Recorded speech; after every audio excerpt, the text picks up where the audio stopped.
বলেন ঠিক কিনা? এই গোটা দুর্নীতিকে পাহারা দিতে আমাদের কামারুজ্জামান ভাই শহীদ হয়েছেন। এই দেশকে পাহারা দিতে আমাদের কাদের মোল্লা ভাই শহীদ হয়েছেন। আমাদের ওই সেন্টার দখল, ওই ভোট দখলের আপনারা কি কোনো হুঁশিয়ারি, কোনো সিগন্যাল, কোনো রাঙ্গা চক্ষু দেখিয়েন না? আবু সাইদ 24 এসে শহীদ হয়েছে। আমরা সামনের দিনে সেন্টার নয়, বাংলাদেশের 56,001 ইঞ্চি আমরা আর কোনো চাঁদাবাদের কাছ থেকে ছেড়ে দিব না ইনশাল্লাহ।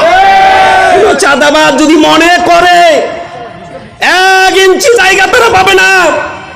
ওই 5 আগস্ট যেভাবে রক্ত দিয়ে এই দেশকে রক্ষা করেছে, সামনের দিনে ভুলে যান, সোজা হয়ে আসেন, আসেন আসে ঐক্যমত বৈষম্যহীন একটা রাষ্ট্র গড়ার চিন্তা করেন, সহযোগিতা করেন, অসহায় মানুষের পাশে দাঁড়ান। আমরা তাদের জানিয়ে দিতে চাই, আপনারা দখল করেন ওই আপনার ব্রিজ কালভার্ট, আপনারা দখল করেন ওই হিন্দুদের উপাসনালয়, আপনারা দখল করেন তাদের ঘরবাড়ি, আমরা ভালোবাসা দিয়ে গোটা জাতির মানুষের মন জয় করবো ইনশাআল্লাহ। জয় করে সামনের দিনে দেখিয়ে দিতে চাই